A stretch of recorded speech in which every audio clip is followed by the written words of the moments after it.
All right, so step 19 in the process of 25 steps we're teaching is negotiating contracts. Negotiating contracts is a delicate subject.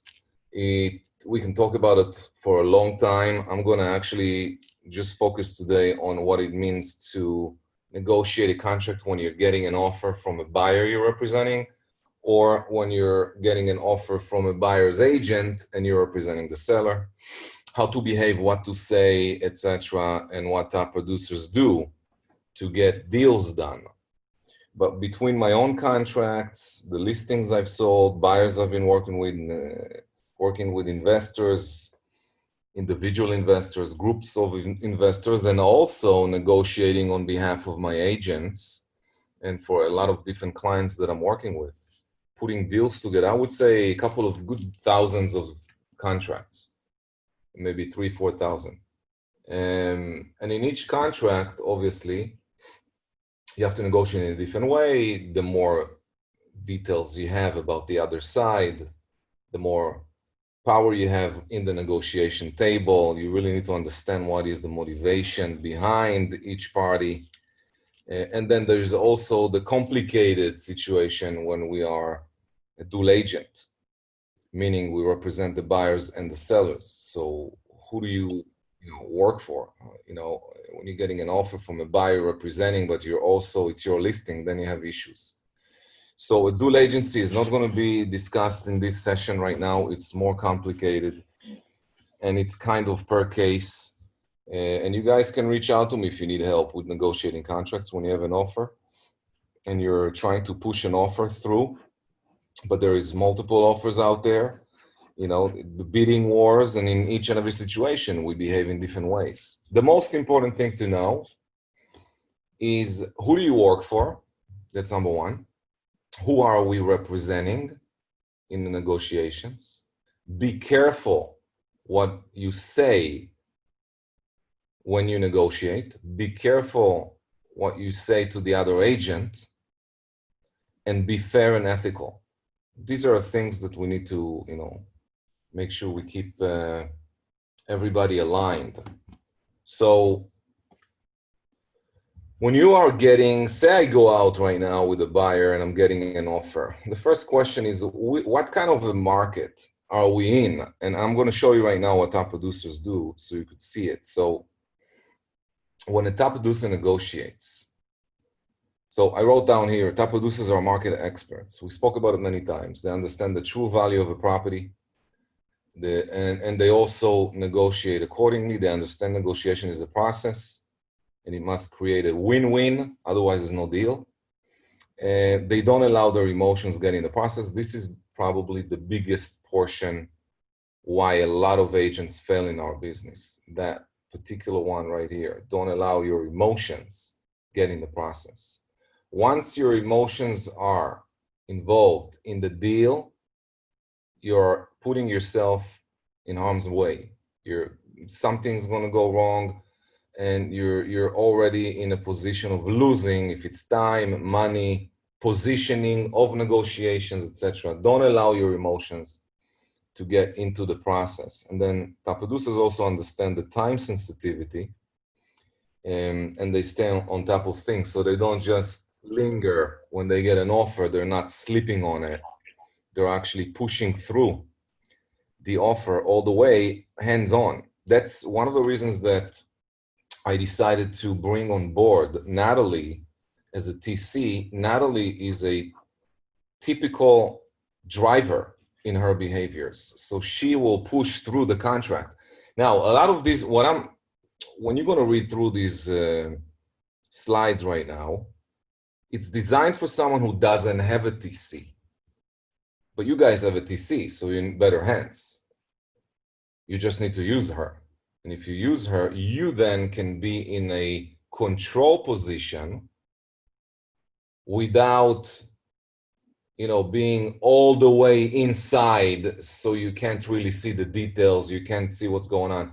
Someone else is pushing it forward, and you can supervise it and look kind of from above what's happening. But either way, before you're handing over a contract to a TC, negotiations already began. So one of the main things you need to know, like write down notes on the side. Number one, most important thing in negotiations, don't allow your emotions get in the process. That is the most important thing, period. I see so many times agents get involved emotionally, and each and every time they do that, they're losing.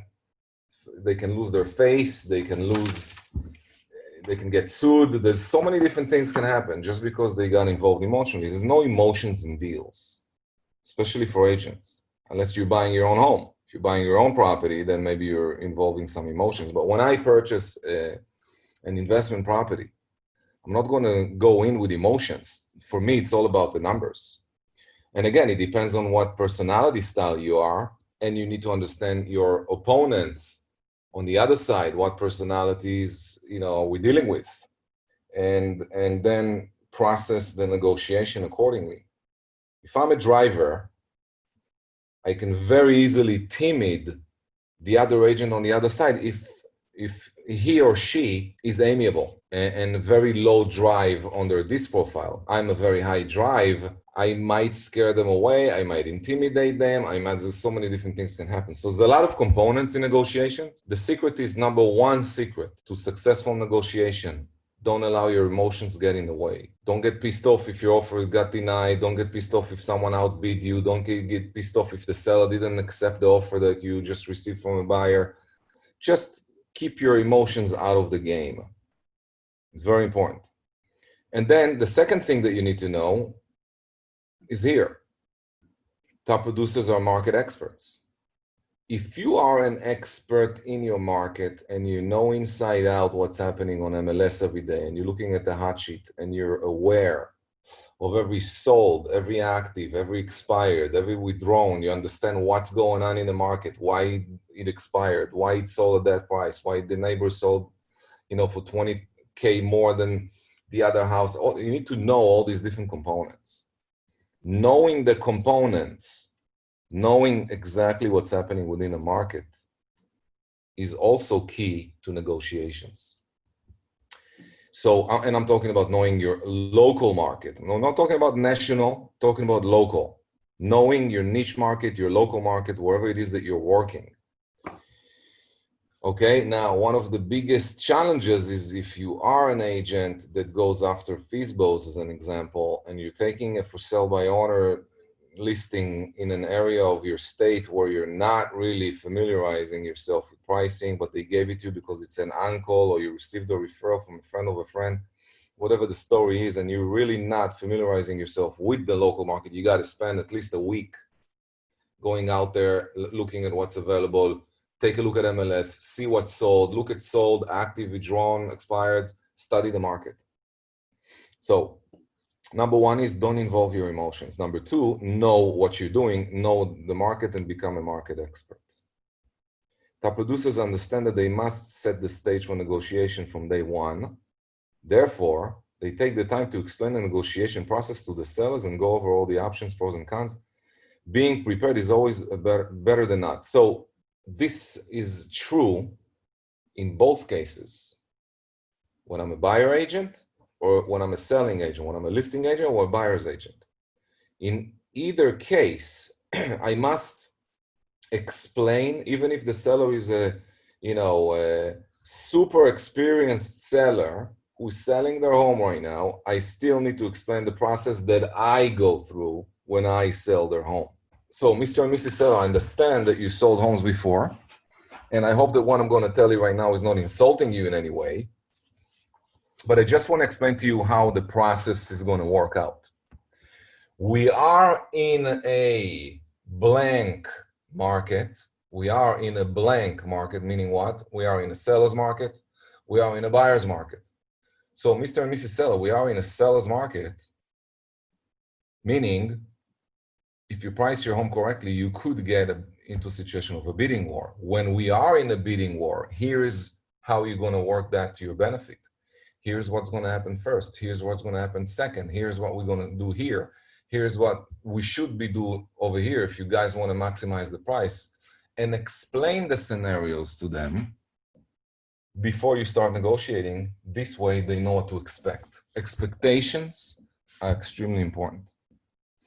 So if you take your time to explain the process to the sellers, especially when you're dealing with first-time seller, got to explain to them the entire process because it's different than purchasing. And you need to do the same with buyers. So you're going to take the time to explain the negotiation process. We're going to make an offer to the seller. The seller might come back to us with a counter offer. The seller might say, hey, bring your highest and best because we have multiple offers. At that time, we'll need to come back with, a different offer. So you explain the situation, you explain how it's going to work out. And you also explain that nothing is guaranteed. We can make 25,000 over asking. We can make an offer 25,000 over asking, and there's no guarantee we're going to get the deal because someone else might make 50,000 over asking. We don't know. That's a seller's market. That's how crazy things can get in a seller's market, depending on timing and what else is going on, especially when there is lack of inventory like you guys are experiencing right now. So you have to explain to the seller what's happening, and you have to explain to the buyers what's happening ahead of time. Therefore, when you reach a point when it's time to actually do it, they know what's going on. They know how it's done. They're not nervous about it. There's less emotions involved. Okay, market conditions. So in a seller's market, the seller is going to hold upper hand. In a buyer's market, the buyer holds it. So knowing which market you're in is obviously a key factor in negotiations. You need to know that. It gets confusing when things start changing. For example, a seller's market starts to change into what we see a buyer's market, or you have a lot more inventory than what we used to have, which starts shifting the market from a seller's market towards the buyer's market. When you are in a shift of a market, that's becoming a little bit more complicated because the seller thinks that it's still, la la land, fantasy land, what the seller wants, the seller gets, which doesn't work in that scenario. So you need to really explain it to understand which market you're in at every moment and explain the details and bring data. So how do you negotiate? If you are the seller's agent and you know why the seller is selling, you know their motivation, under no circumstance you should reveal that information to the other side. It's none of their business why the seller is selling. As a buyer agent, I always ask, why is the seller selling? Because a lot of agents will open their mouth and tell me everything I want to know. But if you are representing a seller, you got to be careful. When an agent asks you, why is the seller selling? The answer should be, it's none of your business. Why should the seller disclose to a buyer why they're selling? There's nothing wrong with the property. You can say it's not because there is anything wrong with the property. That's it. Or they're moving on to whatever. But when you start saying they're moving on, they already have another house, then the buyer agent knows how to negotiate. Well, you guys are motivated because you already have another house, so you're paying taxes over here, and you're losing in negotiations. You're going to lose every time you open up your mouth and you say something that you shouldn't. You're going to lose. So the least amount of information given, the better it is. You don't want to reveal what the reasons are, and you shouldn't. Okay, you need to keep it confidential. In a dual agency, it becomes very complicated, and you need to be very, very careful. And in many situations, real estate agents can get sued, especially when an agent is trying to, for example, say you have a listing. When it's your listing, the buyer calls you directly, you're in a dual agent situation. Now you have another agent calling you and you are looking at their offer. Say that the asking price is 300,000. You received an offer from an agent for 285. Your buyer who called you directly is giving you 283. Who's going to get the deal? What can you say to your buyer in that case? Can you reveal the information?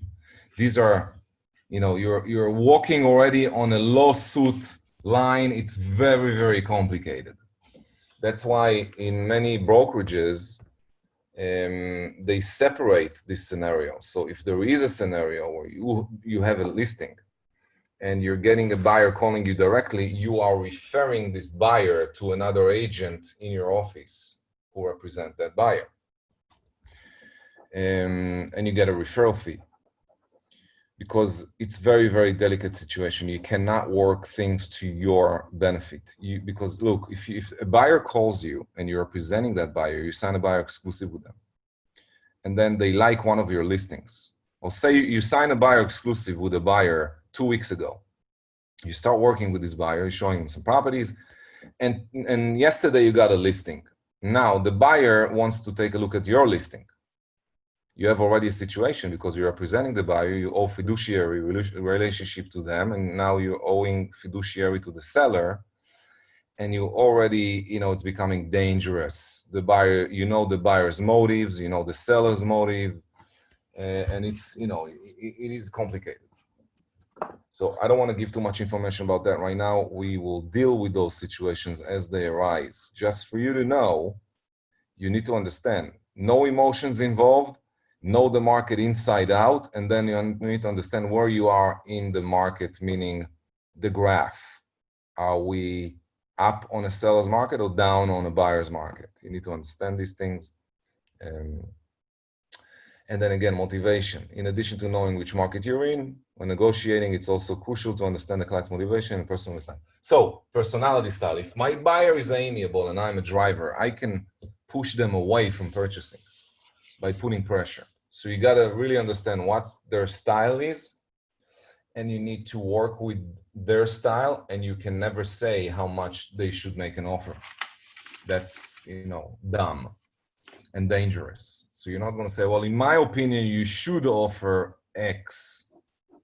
Because then if they offer the X that you said and they're not getting the deal, legally, they have the rights to sue you, and they might be able to win.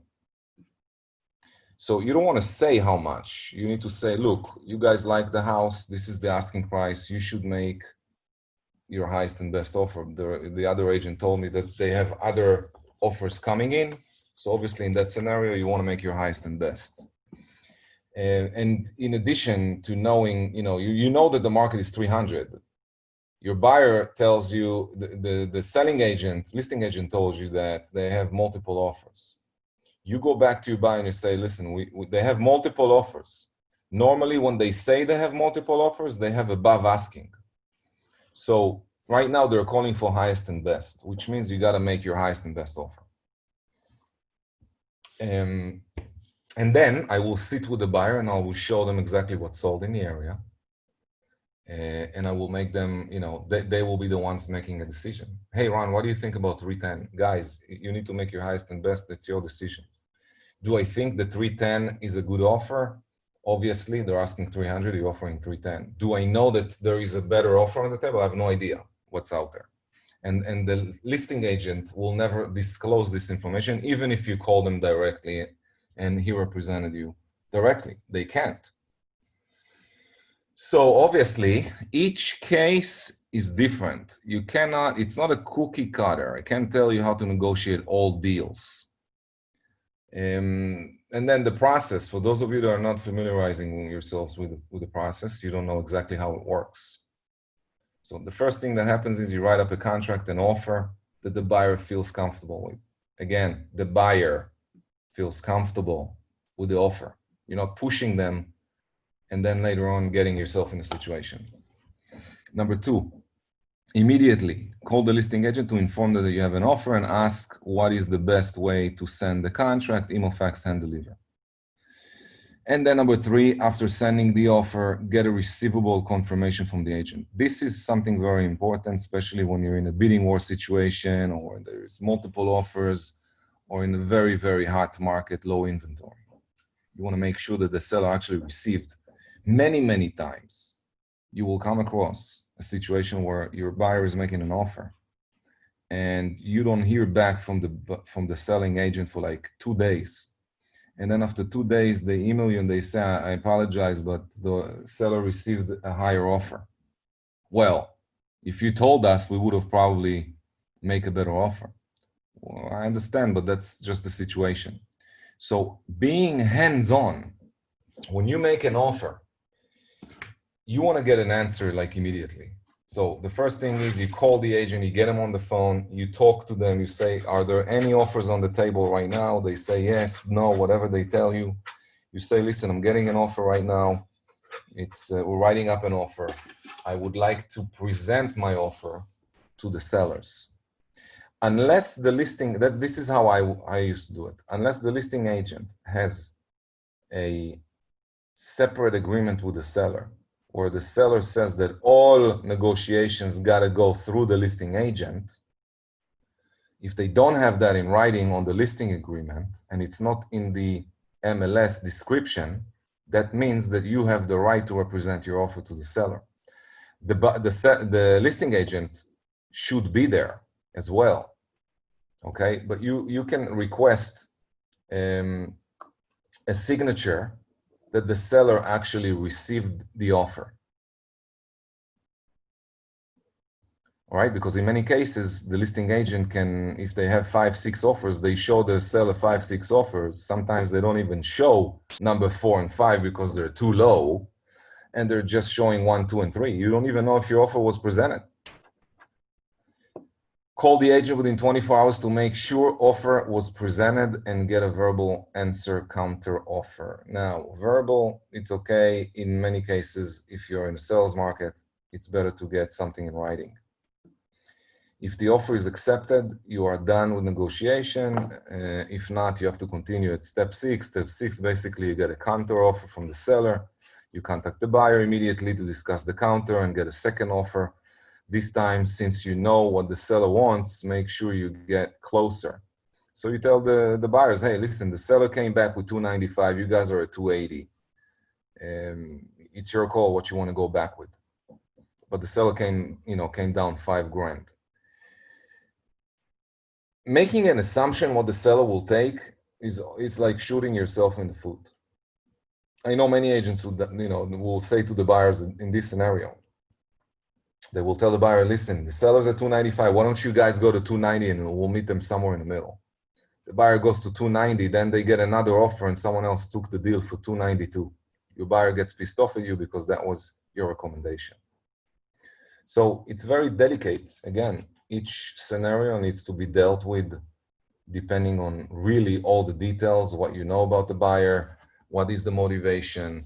I always tell the buyer, listen, guys, if you really love the house, here's the price. When you go to the supermarket, you're not negotiating the price. I can show you the comps.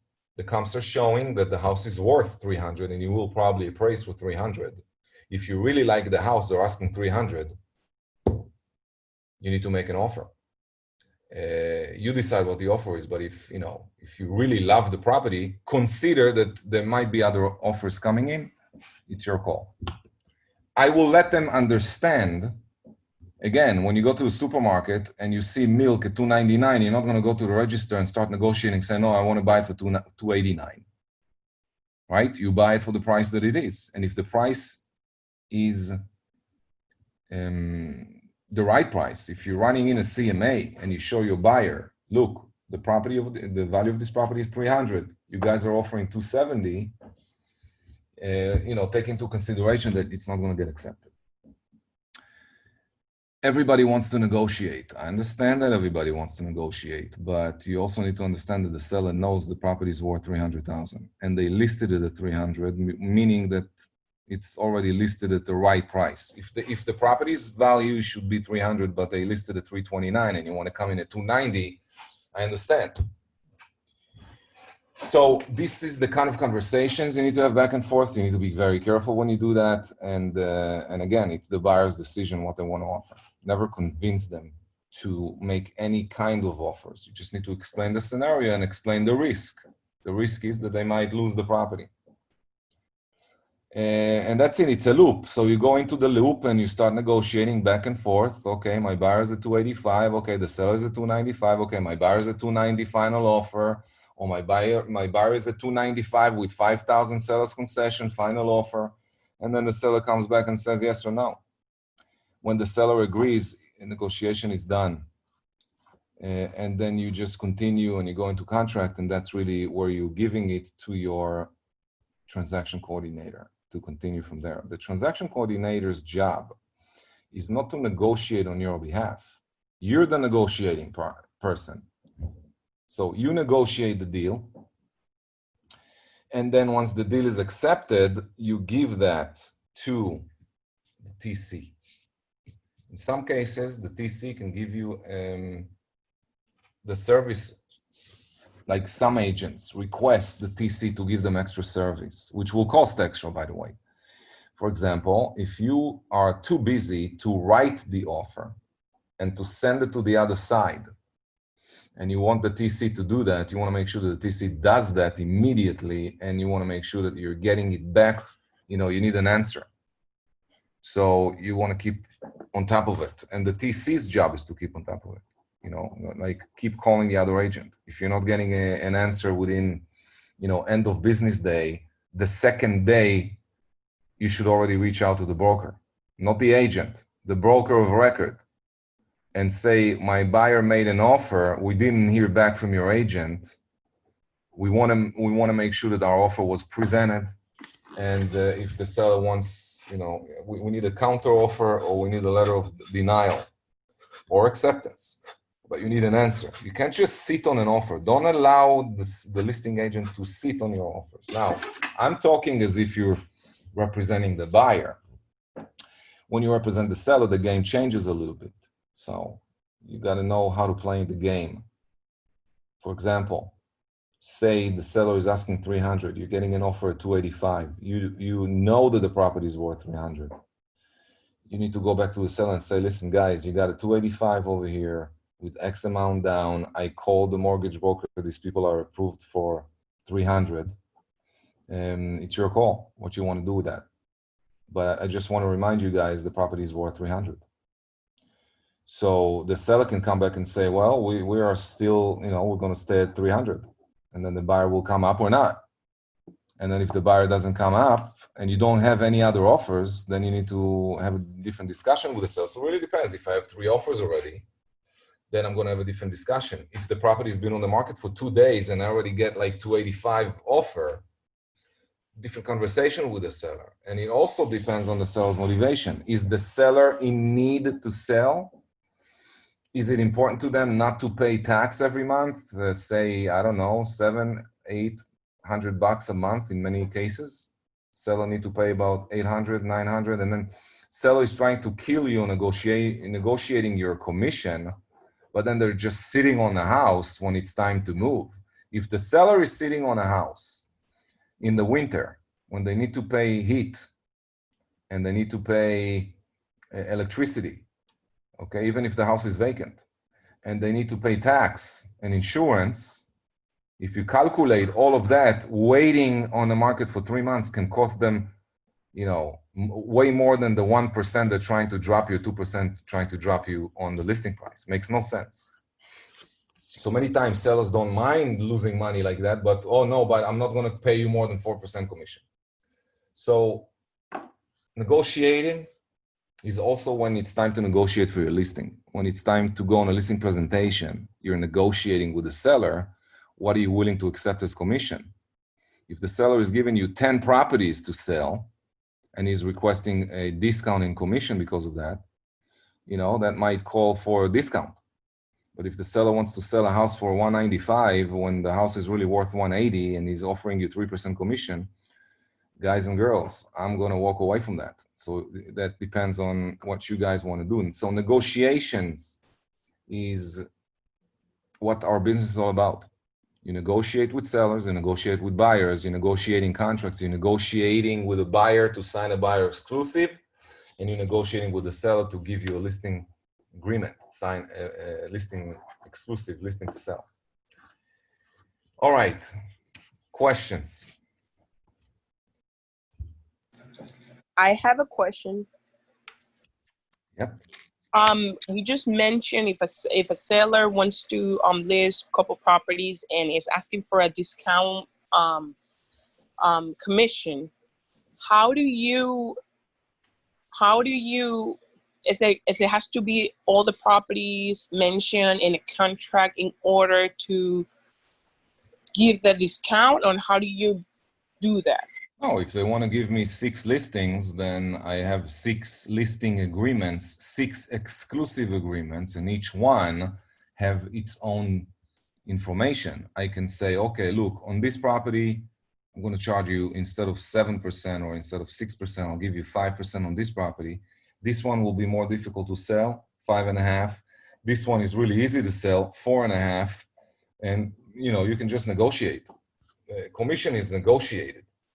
It cannot be set in stone. Perfect. So if you're taking multiple listings, each listing has to be on a separate listing agreement. You cannot put, 3 listings on one listing agreement. You need 3 separate listing agreements. Each one needs to have its own terms and price and commissions and all that stuff. Obviously, I don't negotiate on terms. I never take a listing for less than 6 months, ever. I don't care if it's a booming market. I need 6 months minimum. And it's not negotiable. So when it's not negotiable, it's not negotiable. I don't negotiate. But if they give me a package of, a couple of different buildings, I might give. If a seller tells me, listen, I'm going to also purchase with you, will you give me discount? No, because then I need to do double the work. When I represent you as a buyer, I do a deal, which takes a lot more than when we're listing your property. But then when I list your property, I might need to also deal with the buyers coming in. So why would you want to penalize me for doing double the work? But if they give you 2, 3 properties, it's time to negotiate. If the seller has a $2.5 million mention, you're not going to walk in and get 6% commission. I can tell you that much. So it depends. Depends on the price, depends on you, depends on your motivation.